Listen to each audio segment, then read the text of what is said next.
Et si un selfie pouvait changer le monde, et si une publication sur les réseaux sociaux pouvait éveiller les consciences, faire bouger les lignes, transformer les déchets en message de responsabilité collective, notre invitée d'aujourd'hui ne fait pas que militer, elle incarne cette nouvelle génération d'acteurs du changement qui choisissent l'action, la technologie et l'engagement. Elle n'est pas invitée, mais elle n'est pas à présenter, je voulais dire. Mais dans Femme à l'honneur, on est obligé. Elle s'appelle Fatoumata Chérif. Bonjour. Bonjour Sarah, J'espère que ça va. merci de nous recevoir dans les studios du Parlement TV. C'est ta première fois, hein? Ici oui. Ben voilà, c'est sa première fois sur ce plateau et peut-être vous vous demandez sans doute c'est qui, même si je crois quand même qu'elle n'est pas à présenter en Guinée et ailleurs d'ailleurs. Mais nous allons quand même regarder ce portrait de Fatoumata Chérif et on se retrouve juste après la vidéo. Dans un monde anesthésié par l'indifférence, elle a choisi de réveiller les consciences. Une femme qui transforme chaque mot en combat, chaque image en mobilisation, chaque silence en interpellation. Elle ne défile pas dans les rues, mais ses campagnes digitales font trembler l'apathie. Elle ne porte pas d'uniforme, mais ses idées sont des armures. Fatoumata Chérif, c'est la voix claire et déterminée d'une génération qui ne veut plus attendre.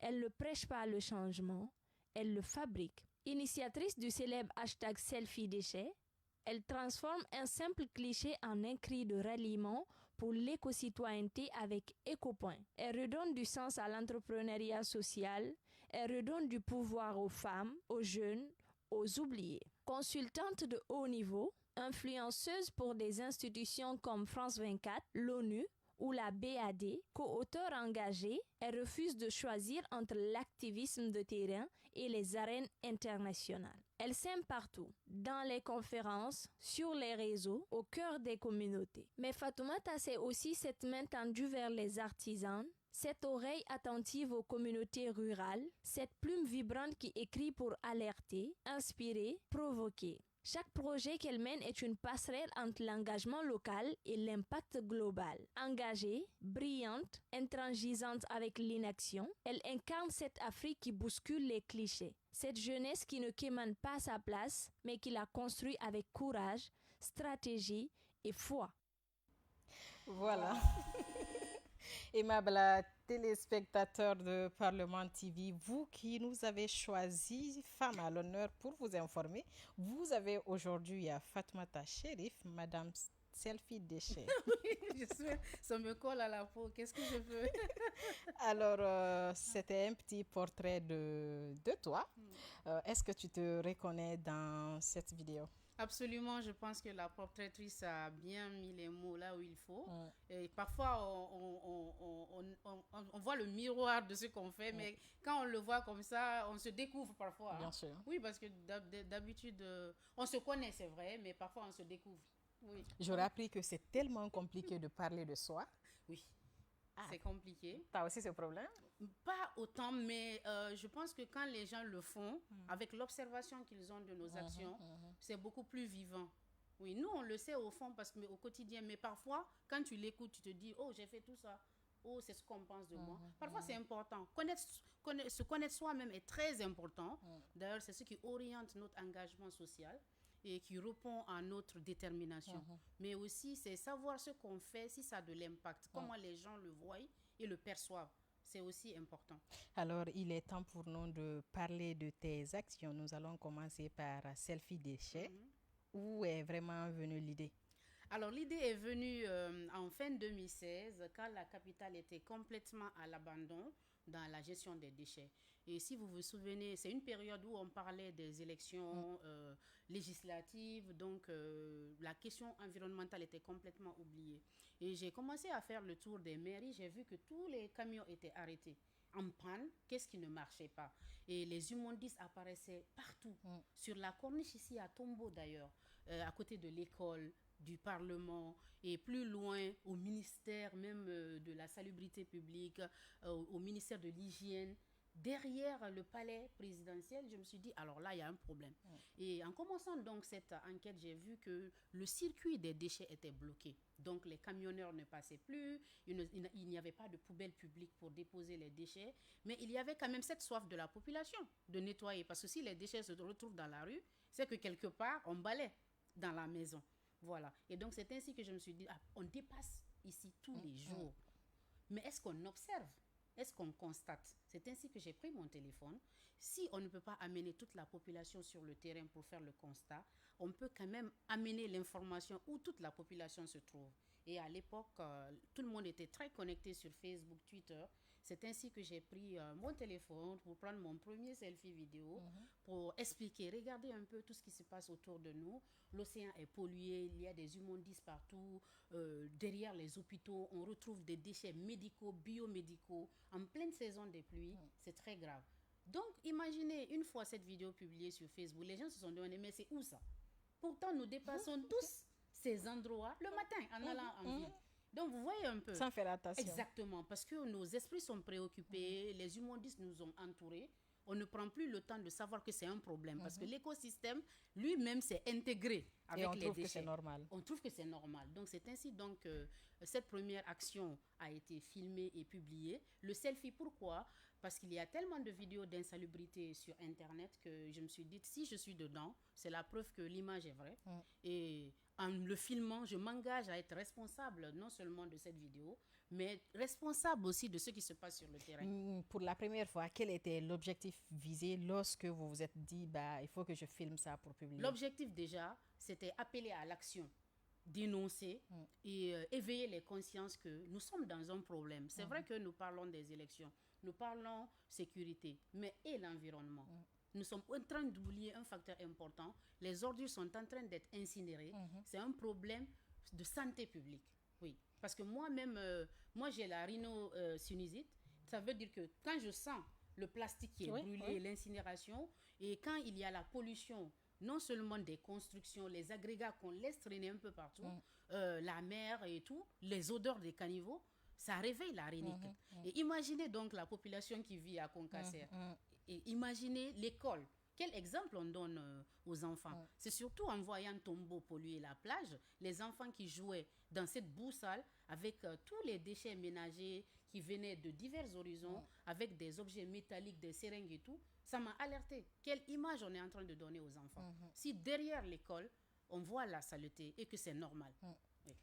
Déchets selfie, je pense vous avez commencé en 2000. Oui, décembre 2016. Décembre 2016 à nos jours. Quel est l'impact vraiment de cette action? Alors, l'impact de cette action, d'une simple photo, d'un simple reportage qui est parti d'un engagement personnel, c'est devenu un engagement social. Ça a activé une mobilisation sociale. Parce qu'après le constat, les gens se sont dit, OK, qu'est-ce qu'on peut faire? Vous voyez qu'une simple photo, quand les gens sont concernés, ça les amène à réfléchir. Et il y a eu des engagements. Tout le monde a commencé à dire, OK, on va dénoncer l'état du mondisme dans nos quartiers. C'est parti tout seul, de leur propre engagement. C'est pourquoi je suis en train de dire vous, parce que je me dis quand même que cette action, une seule personne ne pourra pas gérer tout à fait. Oui. Donc, c'est parti au-delà de ma personne pour devenir une action communautaire. Ensuite, des actions communautaires, c'est passé à des projets pour plusieurs autres jeunes qui se sont inspirés pour lancer des initiatives dans leur quartier, à l'intérieur, créer des PME. Et ça a obligé aussi les mairies à prendre d'action, parce qu'une fois qu'on a dénoncé les camions qui n'avaient plus de pneus, les chauffeurs qui nous disaient qu'ils ne sont pas payés, il fallait faire des enquêtes, ils savaient qu'ils allaient être enquêtés. Où est passé l'argent de la maintenance des camions? Donc, quelques jours après, on a vu que des camions commençaient à fonctionner. On a vu que... Est-ce qu'en ce moment, il y avait des lois qui interdisaient la pollution de l'environnement? Si, tout à fait. Depuis déjà au temps de Sékou Touré, plus au temps d'Alpha Condé, en 2010, on a une politique nationale de l'environnement. Donc, l'incinération des déchets en plein air est interdite par la loi en Guinée. Et aussi, il y a une politique de gestion des déchets médicaux et biomédicaux. J'ai fait des enquêtes à Ignacidine à l'époque où les déchets biomédicaux n'étaient pas incinérés alors que l'USAID avait donné des fonds pour les incinérateurs. Est-ce que vous voyez un peu comment une seule photo finalement, l'engagement de terrain, des actions ont pu dévoiler pas mal de choses, en fait. Ça veut dire que aujourd'hui, les citoyens doivent participer à la gouvernance. C'est ça, la gouvernance participative. Nous sommes les yeux de l'État sur le terrain. Et nous, avec le monitoring donc, de ce qui se passe sur le terrain, nous pouvons encourager la bonne mise en œuvre de l'action publique. Je suis sûre que nous sommes les yeux de l'État, comme tu as bien dit. Oui. Mais nous sommes en Guinée, en Afrique, on a horreur des critiques. Oui. Donc, des gens qui se lèvent comme ça pour faire des critiques, c'est un peu chaud. C'est Donc, chaud. le jour que tu as commencé ça et jusqu'à présent, quelles sont, entre autres, les difficultés ou bien est-ce que tu as été une fois menacé ou, en tout cas, être obligé d'abandonner ce combat? Alors, heureusement que non, parce que c'est pourquoi, justement, l'idée brillante de faire le selfie était quelque chose d'impactant. Parce que je suis là, j'ai vu, je suis témoin en fait. Ce ne sont pas des images que j'ai ramassées. Et les enquêtes que je faisais sont basées sur ce que j'ai vécu sur le terrain. Et je faisais parler les victimes, que sont les riverains, que sont les chauffeurs, que sont les personnes qui sont touchées donc, par la population la directement. population. C'est ça, il y a les caniveaux qui sont bouchés, l'impact sur les populations. Et j'avais fait un reportage sur la décharge de Concassère avec les risques d'éboulement. Vous imaginez donc, ça veut dire quoi? J'ai fait ce qu'on appelle alerte précoce pour dire, faites attention, aujourd'hui nous sommes dans une pyramide renversée. On ne met que les déchets, mais le fond va comme ça. Ça veut dire et je pense que c'est après ça il y a eu oui, il y a eu l'éboulement. Donc c'est pour vous dire que les appels à l'action qu'on fait ne sont pas pour critiquer l'appareil étatique. C'est pour que les partenariats se fassent. Ces partenariats se font avec qui? État, institutions, politiques publiques, citoyens. Parce que lorsque la coordination entre les actions n'est pas faite, je vous assure que on a beau avoir des lois, on a beau avoir des politiques publiques, des ministres engagés, sur le terrain, il y aura des difficultés. Bien sûr. Donc l'idée ici, c'était de montrer aux gens, ça, c'est pas contre vous, c'est pour améliorer vos conditions de travail. Et je vous assure que la campagne a pu débloquer certaines choses.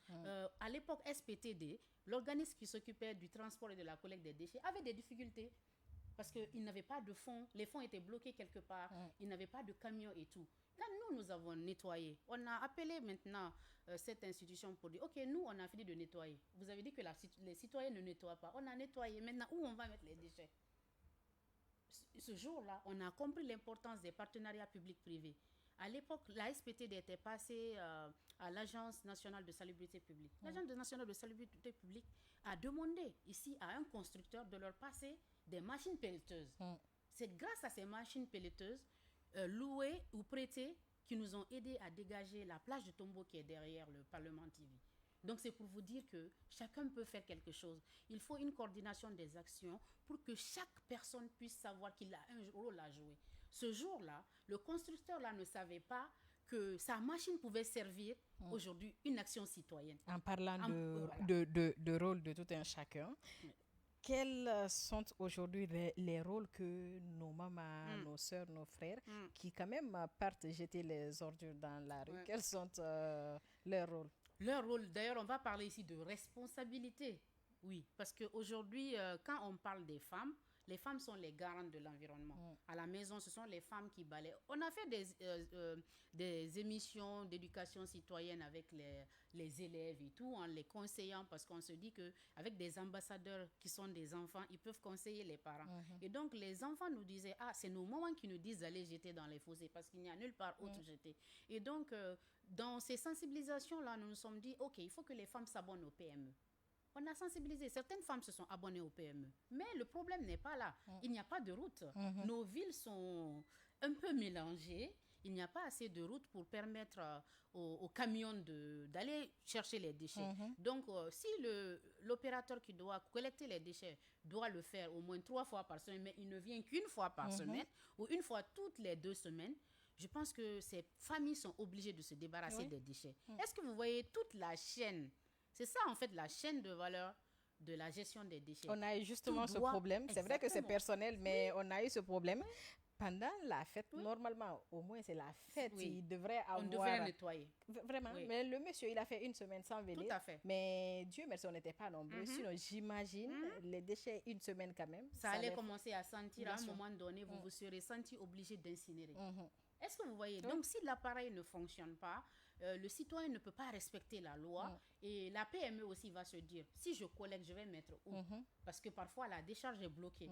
Heureusement, maintenant, on a des zones de transit et de tri qui ont été mises en place par la coopération de l'Union européenne à travers ENABEL, le projet Sanita Ville. Est-ce que ces zones de transit et de tri sont vraiment suffisantes? Alors, je pense on pourrait en avoir besoin davantage, mais gérons déjà l'existant. Voilà. Le problème est que la gestion des déchets change toujours de gestion institutionnelle. Ça, c'est un problème. C'est un véritable problème. Quand le projet Sanita Ville Propre a été lancé, vous avez remarqué qu'à l'époque, il y avait des poubelles vertes dans la rue. L'idée était que ces poubelles vertes servent de lieu de dépôt des déchets de la rue, c'est-à-dire quand tu es de passage et tout, le temps que les camionneurs collectent. Cela, c'était pour réduire les immondices dans la rue. Et récemment, la gestion des déchets a changé. En fait, je pense que c'est revenu aux mairies et puis à le gouvernorat et bien d'autres. À la fin de cette stratégie, les poubelles devaient être reprises des rues. Mais il fallait la sensibilisation pour dire aux citoyens, maintenant que les poubelles vertes ne sont plus là, vous devez vous abonner. Mais la population n'est pas autant informée que ça parce qu'elle continue à jeter les déchets dans ces points où il y avait les poubelles vertes. Et vous avez remarqué que les 4 derniers mois, Conakry est redevenu sale. Mais est-ce que la population est prête à payer pour ramasser les ordures? Je pense que c'est ce qu'il faut faire comme sensibilisation et cela revient aux chefs de quartier, aux mairies et tout ce qui s'ensuit. Les PME, moi je pense en 1998, tout le monde payait ses déchets. N'est-ce pas? Donc, pourquoi ne pas refaire la même stratégie? Nous étions tous abonnés, les poubelles passaient 2 à 3 fois par semaine. Et actuellement, ce sont les jeunes migrants qui souvent de la Sierra Leone et tout, qui passent dans les foyers pour récupérer les déchets avec les charrettes. Et aussi, les PME se plaignent de quoi? La Guinée, on vit en concession. Dans une concession, il peut y avoir 30 familles, mais une seule personne est abonnée. Et le volume de ces déchets-là, la PME ne peut pas supporter ça. Normalement, 30 familles, 30 abonnements. Mais vous remarquez dans nos concessions qu'on est un peu stratège. Il suffit qu'une personne soit abonnée, que tout le monde aille jeter les déchets dans la poubelle. Et donc, quand la PME doit passer, elle a un certain volume qu'elle aussi, elle doit déposer dans les zones de transit et tout, et dans les décharges, n'est-ce pas? Donc, imaginez si elle collecte les déchets de 30 familles. Ça, ils sont obligés de respecter ça? Ils sont obligés de respecter, si. Ils ont un certain volume, eux aussi, journalier. Okay. C'est ça. Donc, s'il passe une fois, sa petite charrette qui devait prendre pour une famille, prend pour 30 familles une seule fois, ça, il va prendre du temps. Et même s'il amène une mini charrette, c'est-à-dire les versions tricycles, il le remplit. Parfois, à la décharge, il y avait des lignes d'arrivée, en fait. C'était comme ça, surtout pendant la saison pluvieuse. Et donc, ils étaient obligés de garder les déchets dans les camions jusqu'à ce que leur tour arrive. Et pendant ce temps, les camions s'infectent et finissent par se rouiller. Donc, c'est un cycle infernal. Pour gérer les déchets, il faut vraiment qu'on ait en place une usine de traitement des déchets. Est-ce que de nos jours, tu penses que nous sommes prêts à gérer ces déchets? Stratégiquement, c'est-à-dire au niveau des lois, au niveau de l'expertise, nous l'avons. De manière opérationnelle, il faut revoir un peu l'opérationnalisation de cette stratégie. Tout existe. La Guinée a aujourd'hui une politique d'opérationnalisation des déchets où chaque acteur a son rôle à jouer. Secteur privé, population, institutions, mairie, etc. Et ça, c'est très clair. Il n'y a rien qui est ambigu. Maintenant, qu'est-ce qui est ambigu? C'est quand il y a déjà une politique en place avec la mise en œuvre qui est établie, on change les choses politiquement. Ça, c'est un problème. Donc, pour cela, il faut que les acteurs travaillent ensemble. Chaque rôle est important. S'il y a une initiative citoyenne qui marche, qu'on ajoute la force à cette initiative citoyenne qui peut finalement être un projet qui va drainer du monde. Mais parfois, nous, les acteurs de la société civile, on est heureux de voir que nos projets sont mis à l'échelle. Mais c'est souvent sans nous. Voilà. Nous avons initié ici le nettoyage des plages. Et finalement, le gouvernement a lancé le projet de nettoyage des plages et chaque samedi, mais on n'a pas eu le crédit, on n'a pas été associé à cette initiative. Mais nous avons continué notre lutte parce que nous nous sommes dit qu'on a montré le bon exemple et ça a marché. Voilà. Avec le projet EcoPoint que notre initiative a lancé pour recycler les déchets, vous avez vu que récemment, le gouvernorat a lancé une initiative dans ce sens-là. Mais souvent sans les acteurs non étatiques. Est-ce qu'il arrive à ces acteurs d'aller voir au haut niveau pour travailler ensemble? C'est pas faute d'avoir essayé. Je crois que les ministères en charge de ces questions-là, nous faisons en sorte de collaborer, mais nous sommes souvent les grands oubliés aussi dans la mise en œuvre des politiques publiques. Il arrive que nous travaillons sur certaines phases, mais dans l'opérationnalisation, on n'existe pas dans la chaîne. C'est comme si on exploitait vos idées ou... si vous avez mis les mots sur le nom, mais en tout cas, nous sommes satisfaits que le projet se fasse. Mais si ce n'est pas fait avec l'idéologie que les acteurs ont portée, ça va être un peu ambigu sur le terrain. Et finalement, vous verrez que la mise en œuvre va cesser. Entendez-vous parler encore des assainissements? Je pense que non. Même si ça se fait de manière... en tout cas... beaucoup plus populaire, voilà, que d'action. Bon, aujourd'hui, en Guinée, nous avons la possibilité de gérer les déchets parce que nous avons des jeunes aujourd'hui qui ont des idées géniales en termes de recyclage, en termes de transformation des polluants. Voilà, aujourd'hui, la Journée mondiale de l'environnement a été célébrée en Guinée. C'est vrai que c'est le 5 juin, mais ça a été célébré officiellement en Guinée aujourd'hui. Le thème, c'est la pollution plastique. Et il y a au moins 9 mois, c'est-à-dire en septembre dernier, il y a eu une loi pour la lutte contre les plastiques à usage unique.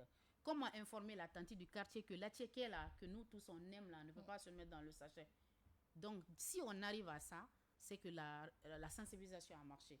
Alors, si la tante qui vend le gâteau, la galette au marché, lorsque la femme va au marché et revient avec 10 sachets plastiques à la maison, c'est qu'il y a un problème. Et au-delà de selfie déchets, est-ce que tu as pensé mettre une organisation en place ou une équipe en place pour continuer le combat? Tout à fait. C'est pourquoi nous sommes passés de l'initiative citoyenne, qui reste quand même une initiative, mais aussi à un projet d'économie circulaire que j'ai appelé EcoPoint. Donc le volet là est une entreprise éco-citoyenne qui vise à mobiliser les jeunes autour de la gestion des déchets, mais vraiment de manière stratégique, de manière à faire un mapping des initiatives qui existent pour être aussi acteur décisif dans les plaidoyers. Oui. Pour être vraiment acteur principal sur le terrain, est-ce que vous croyez que dans 5 ans, ça peut marcher pour la Guinée? La Guinée, même dans 2 ans, ça peut marcher. Il suffit de mettre en œuvre ce qui est écrit déjà. La Guinée a toujours été un exemple. Elle était la perle de l'Afrique. Le Rwanda s'est inspiré de la Guinée pour sa politique verte, pour être aujourd'hui l'un des pays les plus verts au monde et le premier en Afrique.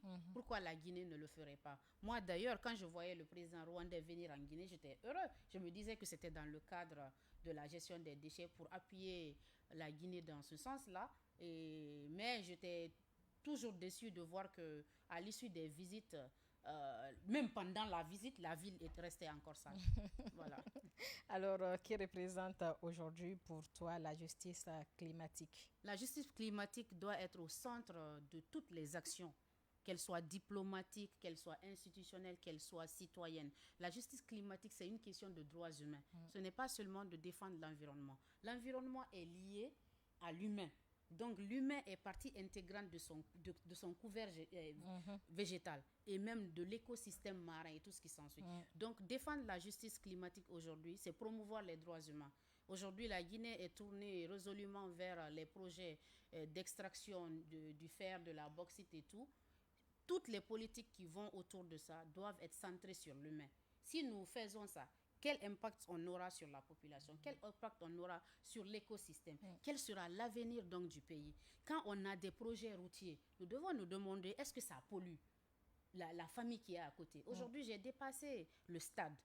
Le stade est aujourd'hui en chantier. Le simple fait que le stade soit en chantier, toute la ruelle du stade au niveau de Gamal, tout est pollué. Tout simplement parce que le camionneur sûrement n'a pas respecté la loi qui doit bâcher les camions qui ont du sable et des agrégats. Aujourd'hui, si vous passez là-bas, tout simplement parce qu'il y a un chantier à côté, la route risque d'être dégradée parce que les agrégats sont versés sur la route et personne ne contrôle.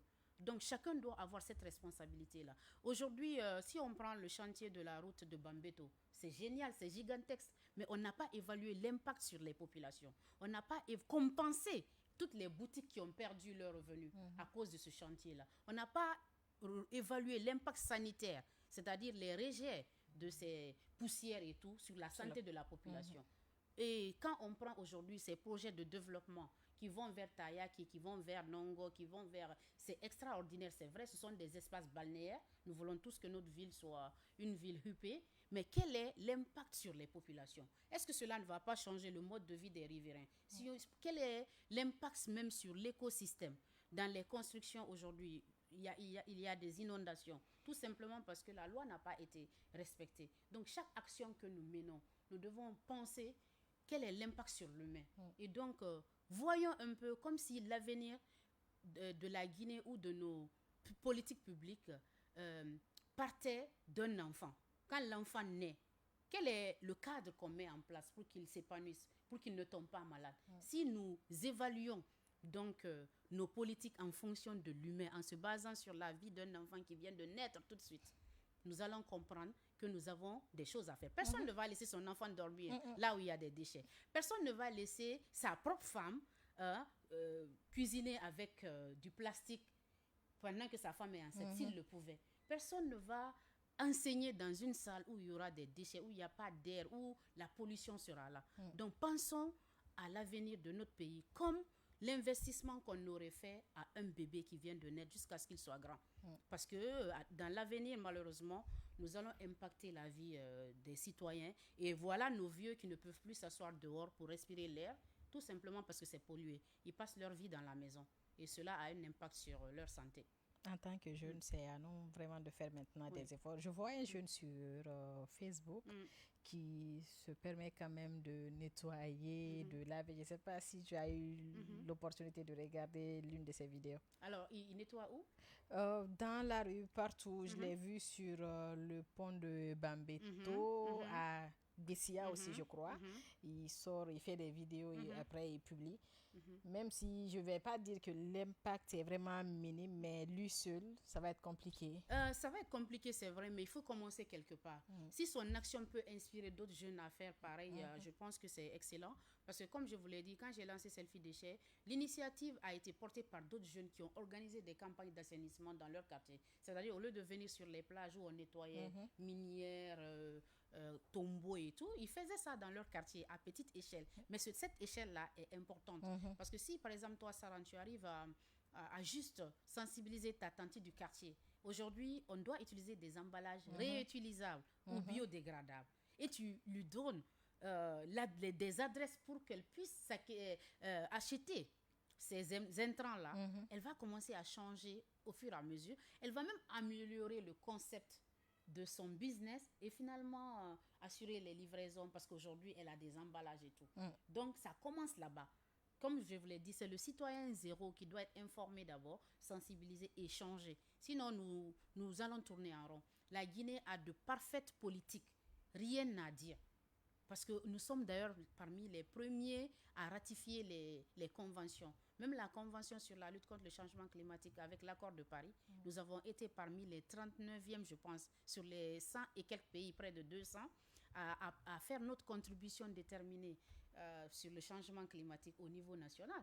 Donc, et à chaque fois qu'il y a COP, est-ce que la Guinée participe? La Guinée participe à travers le ministère de l'Environnement et les départements techniques aussi qui sont affiliés, l'agriculture, l'élevage, l'électricité et tout. La Guinée participe à la COP parce que nous sommes partie intégrante en fait de ces accords et de ces conventions. Maintenant, comment pousser la mise en œuvre de ces actions-là? C'est ça, je pense qu'il faut que le ministère de l'Environnement soit un super ministère. Voilà, parce qu'aujourd'hui, le ministère de l'Aménagement du territoire peut prendre des décisions qui vont à l'encontre des politiques environnementales. Le ministère de la Santé publique prend parfois des décisions pour incinérer les médicaments avariés ou les intrants périmés en plein air, sans l'accord du ministère de l'Environnement. Est-ce que vous voyez un peu? Voilà. Le ministère du Commerce aussi fait la même chose. Lorsqu'on a des produits périmés et tout, des jus avec leurs contenants plastiques et les contenants en aluminium, on brûle tout en l'air alors que nous avons une direction des pollutions. Ça veut dire que nous devons respecter une chaîne. Nous avons un lot à incinérer. Qu'est-ce que la loi dit? C'est ça. Et donc, il faut respecter, il faut faciliter le travail à ce département-là, qui est quand même un département où il y a de l'expertise, où notre expertise même est reconnue au niveau international. Voilà. Est-ce que c'est vraiment possible de militer efficacement pour ce combat sans être politique? Oui, on peut le faire efficacement parce que c'est ce que nous faisons en tant qu'acteurs non étatiques, mais nous avons besoin de la partie politique pour appliquer. Nous avons beau faire notre combat, ce que je fais, c'est de la diplomatie climatique ici et ailleurs, mais si mon pays ne met pas en œuvre certaines actions, les actions que je veux mettre en place, ou même quel que soit le bailleur que j'invite en Guinée pour faire quoi que ce soit, ça ne peut pas marcher. Parce qu'aujourd'hui, pour que la gestion des déchets se fasse de manière plus stratégique, plus opérationnelle, il y a des choses à mettre en place. Et ces prérequis n'existent pas. Ces prérequis n'existent pas en termes de loi, comme je l'ai dit, mais en termes pratiques et d'opérationnalisation. Si tu étais aujourd'hui à la tête de ce ministère, qu'allais-tu faire? J'allais tout simplement faire en sorte que la politique de l'environnement soit mise en place. Nous avons aussi les objectifs du développement durable qui sont intégrés, inclusifs, qu'ils soient appliqués. Cela veut dire que le ministère de l'Environnement doit être à la tête de plusieurs politiques publiques en Guinée. C'est pourquoi je dis que ça doit être un super département. C'est-à-dire aujourd'hui, le ministère de l'Environnement peut se lever pour dire à un autre ministère, tu m'arrêtes ça. Oui. C'est ça qui doit se faire. Parce qu'on parle d'aujourd'hui d'environnement et de développement durable dans la nouvelle architecture du gouvernement. Mais est-ce qu'on donne ce rôle au ministère? Oui, il a tout dans l'architecture, c'est vrai, c'est écrit. Il y a tout. Mais est-ce qu'on lui permet de le faire? C'est ça. Et donc, on doit aller au-delà de la politique politicienne, mais aller sur la base des politiques publiques, c'est-à-dire tout ce qui est loi, convention, tout ce qui est travailler avec les acteurs non étatiques, les citoyens, le gouvernement, les populations autochtones et tout.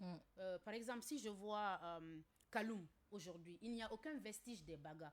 C'est vrai que c'est de l'histoire, c'est de la culture, mais le ministère de l'Environnement aussi peut obliger ces départements-là à protéger les écosystèmes marins et protéger le savoir-faire des autochtones. Parce qu'aujourd'hui, est-ce que vous voyez une femme baga avec sa petite calebasse et son filet pour faire sa pêche de crevettes? Non, elle ne peut plus parce que les bordures de mer n'existent plus. On a détruit les bordures de mer. Il n'y a que les pirogues qui peuvent aller en eau profonde ou des bateaux qui peuvent le faire. La femme baga ne peut plus marcher ici en bordure de mer pour faire sa petite pêche. Ça veut dire que nous sommes en train de faire disparaître l'histoire de la Guinée, tout simplement parce que nous n'avons pas protégé l'environnement. Aujourd'hui, on parle de tourisme. Le tourisme durable doit être au centre de nos politiques publiques. Ça veut dire qu'aujourd'hui, le ministère de l'Environnement peut dire aujourd'hui à un constructeur, ici, vous ne pouvez pas construire un hôtel en béton. Vous devez le faire avec de la terre cuite ou encore du bambou, etc. Nous avons cette force-là en termes d'environnement ou de puissance environnementale aujourd'hui. Dans les plus grandes puissances aujourd'hui, le ministère de l'Environnement ou même les acteurs de l'environnement, c'est-à-dire qu'ils soient activistes et tout, peuvent aujourd'hui bloquer certains méga projets. Voilà. Je ne vais pas dire que notre rôle est ici de freiner l'évolution du pays. Ce n'est pas notre rôle. Notre rôle est de contribuer à l'équilibre entre habitat, humain, nature. Voilà. Ici, quand il y avait encore le président de l'Assemblée, M. Kori Koundiano, il y avait eu une activité ici avec les activistes Sauvons nos corniches, parce qu'il y avait eu un méga projet qui voulait juste détruire l'écosystème, la seule bordure marine qu'on avait. Et je faisais partie des activistes qui étaient là pour ça, pour demander au président de l'Assemblée nationale qu'est-ce que vous faites en fait pour respecter la loi. Et ce paix à son âme, il nous a accueillis. On n'a pas été violentés parce que c'était un débat intelligent. Il nous a dit, c'est pas notre faute. Ça veut tout dire. L'Assemblée a dit, c'est pas notre faute. Pourtant, qui veille aux lois? Ça veut dire qu'il y a un problème dans l'application et peut-être de l'immixtion de l'exécutif parfois dans le législatif et finalement qui impacte la mise en application de nos lois. Et donc, veillons à ce que chaque acteur connaisse son rôle, ses limites et surtout qu'on collabore ensemble. Voilà. Quand un projet doit se mettre en place, il ne peut pas se faire sans la population, sans l'État, sans les mairies et autres. Et aujourd'hui, nous pouvons y arriver. La Guinée a un écosystème génial. 300 km de côte, c'est rare. 2 corniches, c'est rare. Nous pouvons être une superbe capitale, mais nous pouvons revoir aussi nos manières de faire en termes de protection de nos forêts. Pour faire des routes, on n'est pas obligé d'abattre des arbres. Et si on le fait, nous devons penser à comment restaurer donc l'écosystème. Et il y a plein de choses qu'on peut faire, mais c'est un ensemble de concerts. Et nous invitons donc le Premier ministre, le président de l'Assemblée prochaine ou le président de la transition actuelle, le président du CNT à militer pour le respect des lois. Lorsqu'on respecte l'environnement, je vous assure que toutes les autres lois seront respectées parce que c'est le cœur même des politiques publiques. En parlant, Madame Fatoumata Chérif a dit que chaque acteur doit comprendre ses limites. Donc, elle m'a rappelé quand même que je suis en train d'abuser. Depuis qu'elle est là, je ne fais que poser des questions. C'est toujours un plaisir. Voilà, parce qu'il y a des citoyens qui vont nous écouter. Et j'espère qu'à travers ça, ils sauront qu'ils ne sont pas petits dans la gouvernance. La gouvernance est participative de nos jours. Chaque citoyen a son rôle à jouer. Celui qui est au quartier, qui joue aux dames, peut donner son avis. Bien Parfois, ce sont des avis constructifs. Et donc, nos mairies doivent être ouverts au dialogue, recevoir les citoyens. Parce que la petite vendeuse du quartier peut avoir une idée géniale qui peut donner de la lumière à ta gouvernance. Bien sûr. Voilà. Fatoumata Chérif, je l'ai connue sur les réseaux sociaux et je pense que la plupart des téléspectateurs aujourd'hui l'ont connue aussi sur les réseaux sociaux. Nous avons eu quelqu'un qui a parlé d'elle, donc c'est une surprise pour elle. Ah oui? Je demande à la régie de nous mettre les témoignages.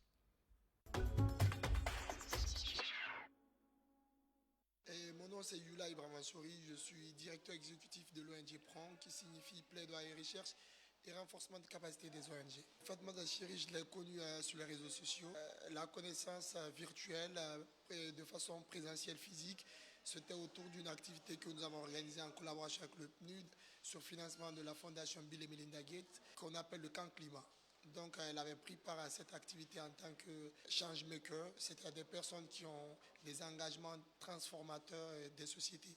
Donc, elle a pris part et elle a été formée pendant un moment.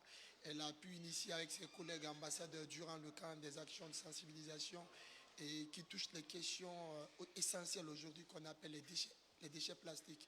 C'est de là que je l'ai connue et c'était très fascinant. La rencontre fut belle et ça a pu créer un pont de collaboration entre nous et aussi d'échanges de fruits. Et après aussi, c'est comme ça les choses sont parties. Chérif, dire que je connais Chérif, ça va être très compliqué, mais c'est une personne qu'on essaie de découvrir. Et à tout moment, elle essaie de te fasciner par ses actions. Elle est quand même une personne, si je peux résumer en une phrase, elle est une personne qui transforme les choses en essentiel. C'est-à-dire, à un moment donné, on parle autour des déchets, par exemple. Elle a vu une belle idée que les gens ont ignorée, c'était de faire des selfies avec les déchets. Pour montrer aux gens, c'est vrai, on fait des selfies souvent avec des arrière-plans très intéressants, derrière des belles maisons. Donc, elle a lancé cette initiative Selfie Déchets qui a fait vraiment le tour du monde et est sortie sur des grands médias internationaux. Et ça, c'est pourquoi je dis que c'est une personne qui est fascinante. Et son impact, je le qualifie de positif parce que vous imaginez depuis 2015, Chérif parlait des questions de déchets plastiques. Aujourd'hui, ça fait la une des actualités, c'est célébré. Il y a toute une action collective conventionnelle autour de cette question, de cet enjeu. Donc, elle voit loin. Elle est très prédictive. Donc, je pense que c'est une personne qui sait bien analyser les choses et qui sait prendre aussi le devant. Le conseil que j'ai voulu donner à Chérif, que je n'ai pas pu, c'est que je crois qu'on a eu à parler sur pas mal de choses, mais la chose que j'aimerais qu'elle entende aujourd'hui, qu'elle sache qu'elle a beaucoup impacté les gens et elle a pu engager des transformations sociales et très structurées. Et quand je dis structurées, parce que elle a travaillé professionnellement dans certaines institutions et après aussi elle a milité, elle a une ONG où elle participe à des rencontres internationales où elle valorise aussi le potentiel africain, précisément guinéen. que ce soit du point de vue textile, que ce soit du point de vue capital humain. Je pense que Chérif doit reconnaître quelque chose. Elle a en elle un vrai génie. Et je pense qu'elle doit bien profiter et libérer cela en elle et être une étoile pour beaucoup de jeunes dames et beaucoup de jeunes femmes qui voudraient briller comme elle.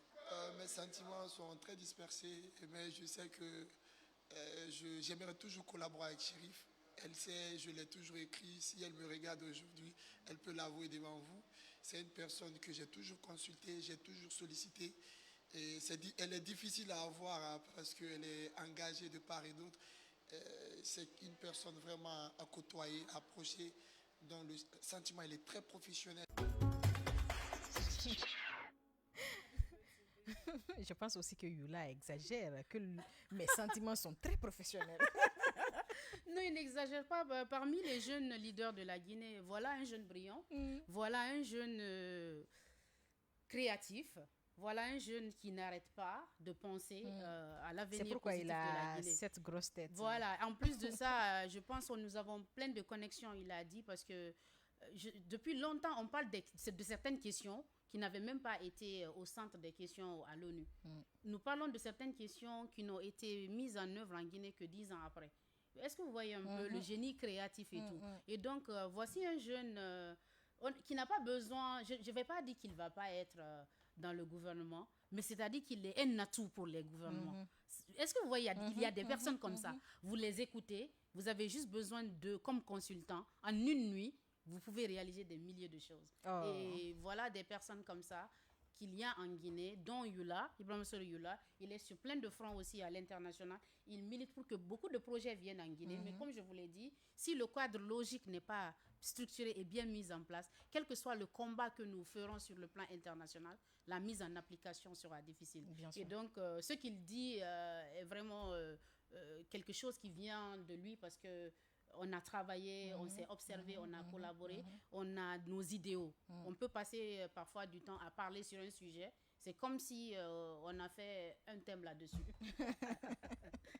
Je l'ai connu aussi lors de ces activités qu'on a eu à faire à Bokeh. Avec le camp climat. Avec le camp climat. Donc, Fatmata Chérif, là, nous avons quelques questionnaires. Ça s'appelle le face-à-face. Donc là, je vais vous donner, vous allez piocher quelques questions dedans et puis répondre 4 questions. Répondre sans réfléchir, le face-à-face. Ok.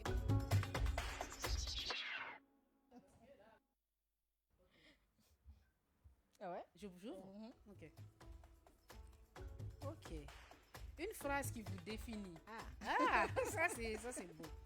Alors, une phrase qui me définirait, si je peux le faire en mots-clés, ok?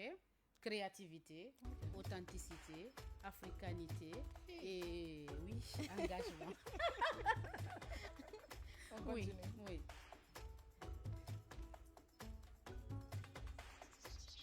Les 3 défauts. Alors, c'est pas facile de décrire ces défauts, mais il est bien de les connaître. J'aime parfois être en reclusion, c'est-à-dire que c'est vrai que je suis très dynamique, je suis très engagée, mais il y a des moments que j'aime me retrancher. Et ça, c'est important parce que spirituellement, vous avez vu le livre de l'ouvrage du cardinal Robert Sarah, La force du silence. Voilà, on a besoin parfois de communiquer avec soi-même. Et si tu n'es pas dans un environnement que les gens comprennent, pour savoir que tu as besoin de ces moments parfois de solitude pour non seulement être plus créatif, faire le point sur tes actions et te projeter dans l'avenir, et ça peut être incompris. Mais il y a ça. Moi, j'appelle ça s'éloigner pour pouvoir se ressourcer.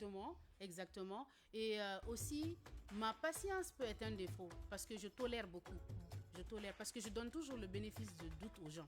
C'est-à-dire que si je suis avec toi, je ne regarde pas ce qu'on dit, je ne regarde pas tes défauts, j'essaie de coordonner ma personne avec ça.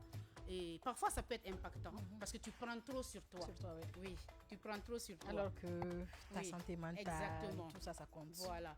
Alors, quelque chose qui pourrait être perçu comme un défaut pour les gens, mais que moi, je vois comme une qualité de vie, c'est se donner trop. tu vois, se donner trop aux gens.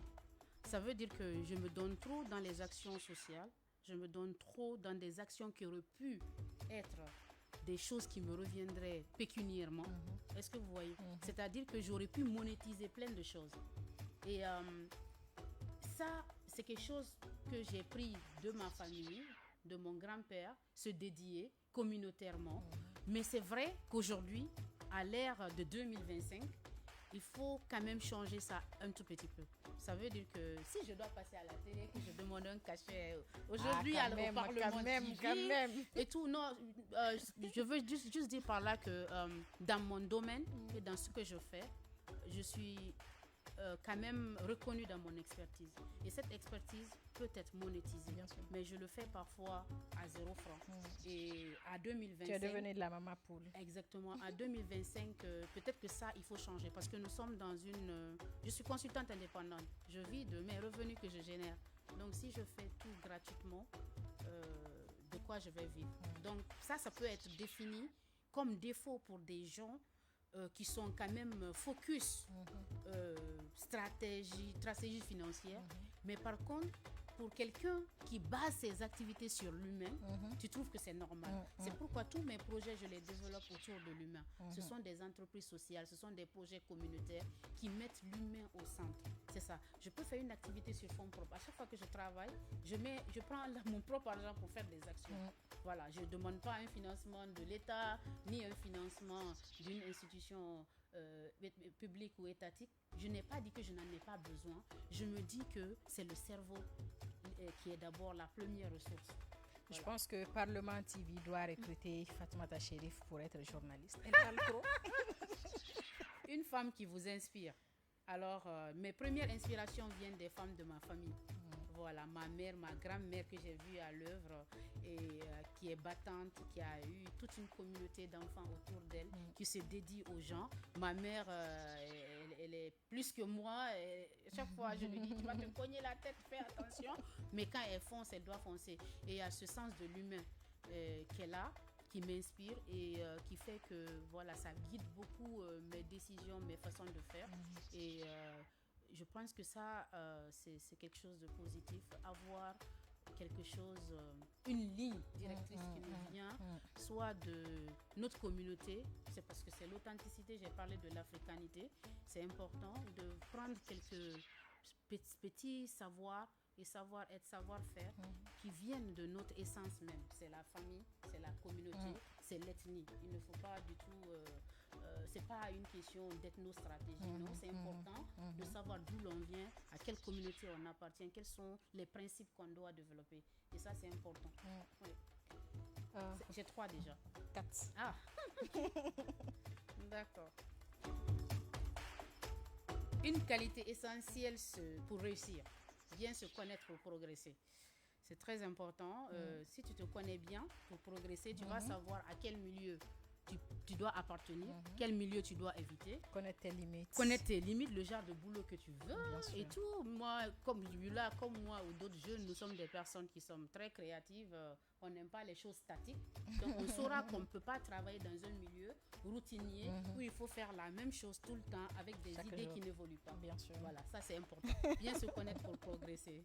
Voilà, téléspectateurs de Parlement TV, nous sommes à la fin de cette émission et on est avec Madame Selfie, Fatoumata Chérif, que moi-même j'ai connue sur les réseaux sociaux. Avec ses actions aujourd'hui, elle essaye quand même de limiter la dégradation environnementale, s'il faut le dire comme ça. Merci à tous et à toutes de nous avoir choisis pour vous informer. On se reprend dans un autre numéro. En attendant, on fait une vidéo, une photo selfie avec Fatoumata Chérif. Donc la régie, ne coupez pas. Ah, la repas qui coupe. Oh non. Merci à Parlement TV. Voilà, merci à tous et à toutes de l'avoir suivi. On se reprend dans un autre numéro.